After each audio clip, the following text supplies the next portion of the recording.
अच्छा सच बताऊं, S A paper का नाम सुनते ही ना थोड़ा सा प्रेशर आ ही जाता है। दिमाग में क्वेश्चंस आने लगते हैं कि 3 एसए लिखने हैं, टाइम भी लिमिटेड है, और ऊपर से ये डर कि कहीं हमारा एसए गलत ना हो जाए। तो अब क्या करें? प्रॉब्लम तो लग रही है। अगर आपको ये सब फील हो रहा है ना, तो पहली बात क्लियर कर लो कि प्रॉब्लम आप नहीं हो बिल्कुल भी। एक्चुअली प्रॉब्लम ये है कि हमें ऐसे लिखना सिखाया ही नहीं जाता। हमें बस बोल दिया जाता है कि जाओ ऐसे लिखो, गो एंड राइट एन ऐसे। अब प्रॉब्लम ये है कि कोई स्कूल कॉलेज का ऐसे तो है नहीं है। यूपीपीसीएस लेवल का ऐसे होना चाहिए जिसमें प्रॉपर स्ट्रक्चरिंग हो, इंट्रो हो, कंक्लूजन हो, प्रॉपर फ्लो हो, इंटरलिंकिंग हो, सब कुछ अवेलेबल हो। सो यहीं से क्या होता है, हमारी कन्फ्यूजन स्टार्ट हो जाती है। इसलिए एक सिंपल सी बात याद रखो कि ऐसे जो है आप कोई टैलेंट से नहीं लिखते हो। यानी कि अगर आपको लग रहा है कि कोई और ऐसे लिख पा रहा है और आप नहीं लिख पा रहे हो, उसमें टैलेंट है, आप में नहीं है, ऐसा बिल्कुल भी नहीं है। ऐसे लिखने के लिए क्या चाहिए होता है? टैलेंट तो बिल्कुल नहीं चाहिए होता। तो क्या चाहिए होती है? अप्रोच चाहिए होती है। सो बेसिकली जो लोग ऐसे लिख पा रहे हैं ना, वो राइट अप्रोच यूज़ कर रहे हैं। उनको पता है किस टाइप के ऐसे में कौन सी अप्रोच लिखनी है और कैसे सोचना है ऐसे के बारे में। क्या आप कर सकते हो? बिल्कुल कर सकते हो, क्योंकि अप्रोच की सबसे अच्छी बात ही ये होती है कि उसे सीखा जा सकता है। तो इस चैनल पर यानी कि ISPCS डिकोडेड पर हम एग्जैक्टली इसी चीज़ को सिंपल बनाने की कोशिश कर रहे हैं। क्या करेंगे, क्या अप्रोच यूज़ करेंगे, कैसे सीखेंगे, सब देखेंगे। पर पहले क्या करेंगे, सिलेबस देख लेते हैं। अगर हम बात सिलेबस की करें यूपीपीसीएस में, तो यूपीपीसीएस में क्या होता है कि ऐसे आते हैं 3 सेक्शंस में। हर सेक्शन में क्या होता है, 3 ऐसे होते हैं। यानी कि टोटल कितने होते हैं? 9 ऐसे होते हैं। ऐसे पेपर होता कितने मार्क्स का है? 150 मार्क्स का होता है। अब होता क्या है, 3 सेक्शंस होते हैं, टोटल 9 ऐसे होते हैं, और हर सेक्शन में से हमें 1 ऐसे ईच लेना होता है। यानी कि टोटल कितने ऐसे लिखने हैं हमें? टोटल 3 ऐसे हमें लिखने हैं। 150 नंबर का पेपर होता है, 3 ऐसे आपको लिखने हैं। यानी कि एक ऐसे आपका कितने मार्क्स का हो गया? 50 मार्क्स का हो गया। अब अगला सवाल आता है कि मार्क्स तो हमें पता है, कितना टाइम मिलता है? तो 3 ऐसे के लिए हमें 3 आवर्स मिलते हैं। यानी कि एक ऐसे हमें कितनी देर में करना है? 1 घंटे में। Fair enough. कैसे टाइम मैनेज करेंगे अभी नीचे देखेंगे। उसके अलावा सवाल आता है कि ये जो 3 सेक्शंस हैं, क्या ये रैंडम सेक्शंस हैं या इनका भी कोई सिलेबस है? बिल्कुल इनका भी सिलेबस है। यूपीपीसीएस कहती है कि बिल्कुल आपको मेहनत नहीं करने देंगे और हम आपको बताएंगे कि तीनों सेक्शंस में क्या क्या सिलेबस है। सबसे पहले हम बात करते हैं सेक्शन ए की। सेक्शन ए में क्या क्या चीज़ें आती हैं? सेक्शन ए में जो टॉपिक्स आते हैं वो ज़्यादातर आते हैं सोसाइटी से, कल्चर से। कल्चर के अलावा हमारा आता है लिटरेचर। लिटरेचर के बाद आते हैं हमारे ह्यूमन वैल्यूज़, जो हम लोग एथिक्स में पढ़ते हैं। वीडियो अपलोड हो चुकी है, चाहे तो आप देख सकते हैं। फिर आता है हमारे सोशल इश्यूज़, यानी कि वो चीज़ें जो इंसान और सोसाइटी के लिए ज़रूरी हैं, यानी कि इंडिविजुअल लेवल पर और सोसाइटल लेवल पर। अब बात करते हैं हम सेक्शन बी की। सेक्शन बी में क्या क्या आता है? इसमें आती है economy, environment, science and tech, agriculture and industry. मतलब वही GS पेपर 3 वाले टॉपिक्स आते हैं, आप कर लोगे। यहाँ पर क्या होता है, एनालिटिकल और इशू बेस्ड थिंकिंग चेक होती है। और तीसरा टाइप आता है आपका सेक्शन सी, जिसमें कि आप बात करते हो नेशनल इश्यूज़ की, इंटरनेशनल टॉपिक्स की, गवर्नमेंट प्रोग्राम्स की, डेवलपमेंट की, और करंट इवेंट्स की। सो बेसिकली यूपीपीसीएस ने क्या कहा है, उसने कहा है मैं आपको 3 सेक्शन दूंगा। तीनों सेक्शंस का एक सेट सिलेबस है। तीनों सेक्शंस में से आपको एक एक ऐसे करना है। हर सेक्शन का जो ऐसे है वो आपको 50-50 मार्क्स का होगा। यानी कि ओवरऑल आप कितना करोगे? 150 मार्क्स का करोगे। देखो कितना ईजी पेपर है, सिर्फ 3 ऐसे लिखो और 150 मार्क्स ले जाओ। और GS के पेपर में आप इतने सारे क्वेश्चंस करते हो और फिर आपको 200 मार्क्स मिलते हैं। बेस्ट पार्ट पता है क्या होता है इस एग्ज़ाम का, कि बच्चे ऐसे के लिए प्रिपेयर ही नहीं करते। तो अगर आप थोड़ा सा भी प्रिपेयर करोगे ना, तो अच्छे मार्क्स ले जाओगे। और ऐसे जो होता है वो रैंक डिसाइडर होता है। क्यों? क्योंकि GS के पेपर में ऑलमोस्ट सबको उतनी नॉलेज होती है, सबने प्रीलिम्स निकाला है। तो एक एथिक्स का पेपर और एक ऐसे का पेपर ऐसा होता है जो हम मेंस के लिए स्पेसिफिकली पढ़ते हैं। और फिर भी आप एथिक्स पढ़ोगे, ऐसे बच्चे पढ़ते ही नहीं हैं, उसे ऑल टुगेदर नेग्लेक्ट कर देते हैं। तो होता क्या है कि कम मार्क्स आते हैं। और ऐसे में सबसे कम एफर्ट चाहिए। कुछ अप्रोचेस रट लो, जाके पेपर में लिखोगे, श्योर शॉर्ट मार्क्स मिलेंगे, बिल्कुल कोई प्रॉब्लम नहीं आएगी। तो यूपीपीसीएस कह रही है मैं 3 सेक्शन दे रहा हूँ, हर एक में 3-3 ऑप्शन भी दे रहा हूँ। तो 3 में से एक पिक करो, तो हर किसी में से 3 में से एक करोगे, 3 में से एक करोगे तो एक ना एक तो आता ही होगा। इस तरीके से 3 ऐसे करो और निकल जाओ। अब अगला सवाल ये आता है कि कितने वर्ड्स का ऐसे लिखना है।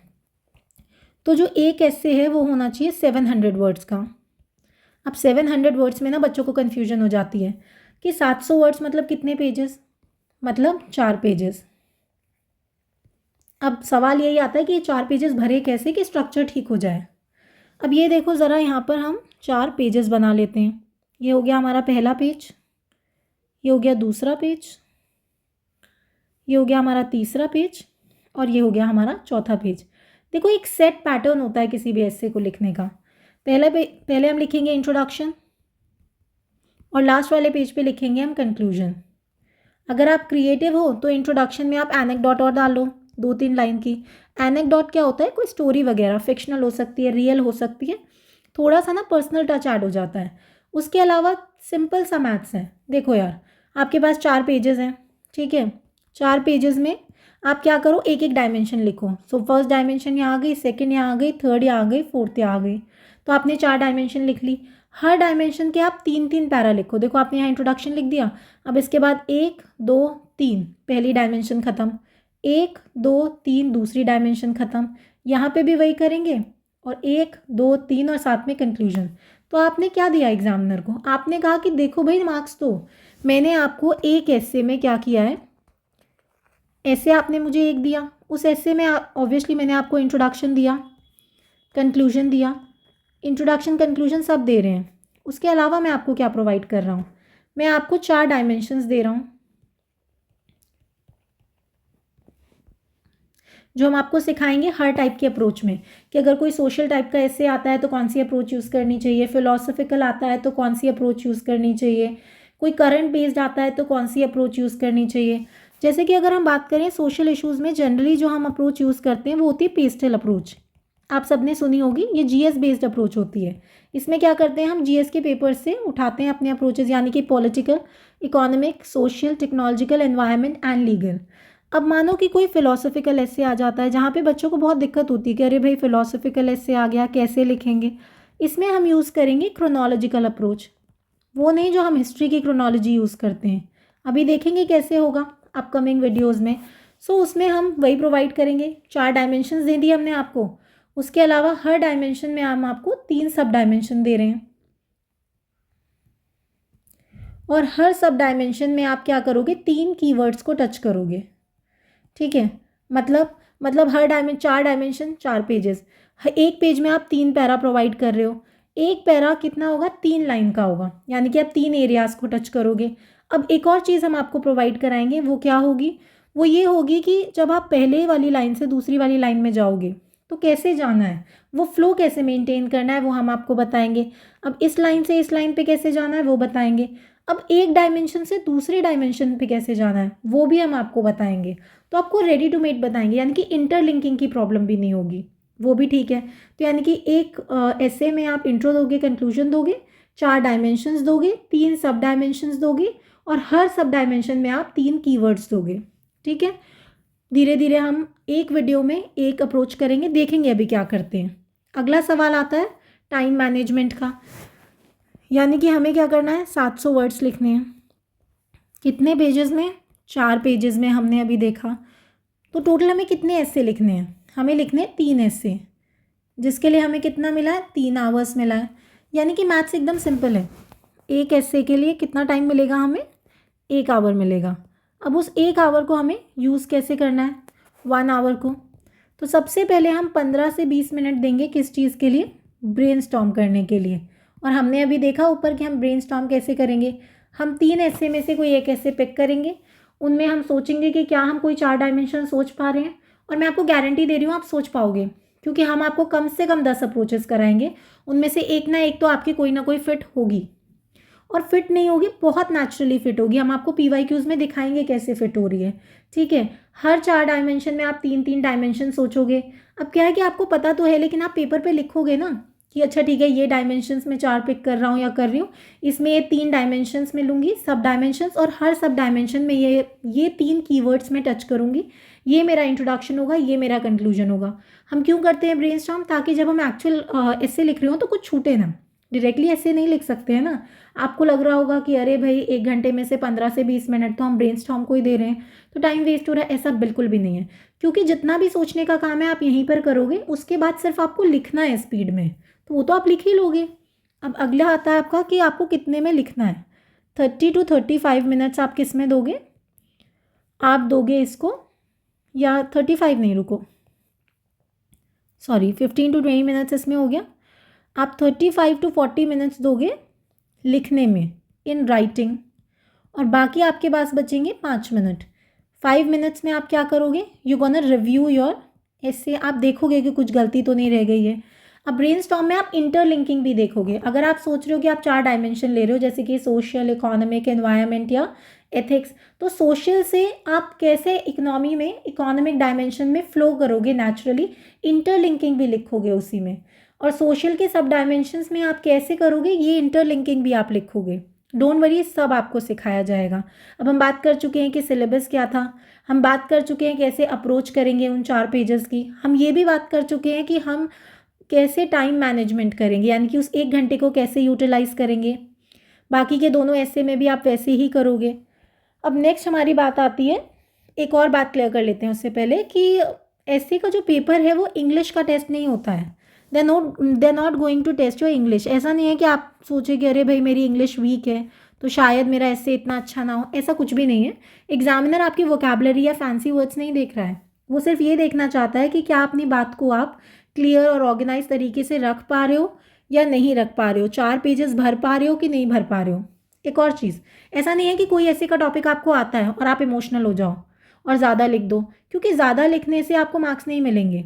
लेकिन हाँ, कम लिखने से आपके कम मार्क्स कट ज़रूर जाएंगे, सिस्टमैटिक ना लिखने से आपके मार्क्स कट ज़रूर जाएंगे।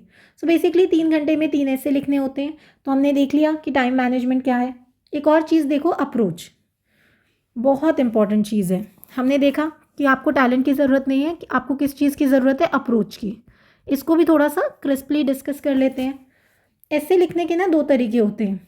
एक तरीका ये हो गया कि आपके जो मन में आया आपने वो लिख दिया, इसमें आपके पॉइंट्स रिपीट भी हो जाएंगे, फ्लो टूट भी जाएगा, पैनिक भी बढ़ेगा कि अरे भाई कुछ नया नहीं आ रहा है, अरे भाई मैंने फिर से रिपीट कर दिया। दूसरा तरीका है एक क्लियर अप्रोच फॉलो करना। अप्रोच क्या करता है कि आपके ऐसे को कंट्रोल में रखेगा, रिपीटेशन नहीं कराएगा और एग्जामिनर को क्लैरिटी देगा। इसीलिए मैं बार बार बोल रही हूँ कि ऐसे लिखना टैलेंट नहीं होता, अप्रोच होता है। अप्रोच क्या है, वो 4 पन्नों को कैसे भरना है। जैसे कि मैंने आपको अभी बताया कि हम लोग 4 डायमेंशन लेंगे, 3 सब डायमेंशंस लेंगे, 3 कीवर्ड्स लेंगे, यानी कि हर सब डायमेंशन में 3-3 सेंटेंसेस मोर देन इनफ है। अब कुछ कॉमन गलतियों की भी बात कर लें क्या, आपको क्या क्या नहीं करना है। सबसे पहले आपको जो इंट्रोडक्शन है ना, उसको बहुत लंबा नहीं करना है, ठीक है। इंट्रोडक्शन को आपको क्या रखना है, शॉर्ट रखना है। दूसरा चीज़ है कि स्ट्रक्चर के बिना लिखना नहीं है। ऑल्दो अगर आप ये सीरीज़ पूरी करेंगे तो आपका स्ट्रक्चर बन ही जाएगा, लेकिन बिना स्ट्रक्चर के मत लिख देना। एक ही बात को बार बार रिपीट मत करना, और लास्ट में ऐसा ना हो कि टाइम कम बच जाए और आपका कंक्लूजन ही छूट जाए। बिना कंक्लूजन के आंसर भी मत लिखना। तो ये जो 3 फोकस है ना, इंट्रो, स्ट्रक्चर और कंक्लूजन, इस पर आपको फोकस करना है। ये सारी गलतियाँ ऑलमोस्ट सब करते हैं, नॉर्मल है। इसीलिए ये सीरीज़ बन रही है ताकि आप इन गलतियों से बचें। ये जो सीरीज़ है ये बिगनर्स के लिए भी है, जो शुरू कर रहे हैं और उन्हें बिल्कुल भी नहीं आता है कि हमें तो बिल्कुल भी आंसर नहीं, ऐसे लिखना नहीं आता है।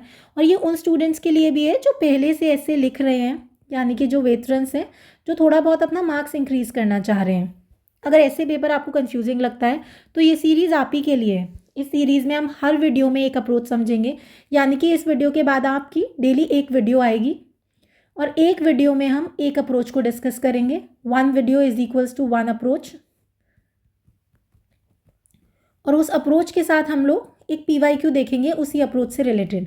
आपको बताया जाएगा कि अच्छा ये अप्रोच है, अगर कोई क्वेश्चन कोई ऐसे आ जाता है तो आपको इस अप्रोच से ऐसे डील करना है, ये वाली 4 डायमेंशन लेनी है, ये वाली 3 सब डायमेंशन लेनी है और ये वाली 3 कीवर्ड्स लेने हैं। फिर हम आपको एक्चुअल पेपर का दिखाएंगे PYQ यूज़ करके कि कैसे हम इसे यूज़ करेंगे। बिकॉज क्या होता है, अप्रोच बता देते हैं, PYQ बताते नहीं हैं, तो बच्चे हो जाते हैं कन्फ्यूज़ कि कैसे यूज़ करें। तो उसी अप्रोच को एक रियल प्रीवियस ईयर क्वेश्चन पर हम अप्लाई करके आपको दिखाएंगे। हर वीडियो में पहले अप्रोच क्लियर होगा, फिर ये समझेंगे कि एग्जाम में उसे यूज़ कैसे करना है, चाहे सेक्शन A का हो, B का हो, C का हो। वैरायटी लाएंगे, डोंट वरी। एंड में एक और बात याद रखो, ऐसे पेपर में एग्जामिनर आपका कोई दुश्मन नहीं होता है, वो बस एक क्लियर, ऑर्गेनाइज्ड और रेलेवेंट आंसर देखना चाहता है। तो याद रखो कि ऐसे लिखना टैलेंट नहीं है। मैं बार बार बोल रही हूँ कि ऐसे लिखना कोई टैलेंट नहीं है, अप्रोच है, और अप्रोच सीखा जा सकता है। अगले वीडियो से हम पहला अप्रोच स्टार्ट करेंगे और ऐसे को स्टेप बाय स्टेप सिंपल बनाएंगे। मिलते हैं नेक्स्ट वीडियो के साथ। Till then study hard and best of luck.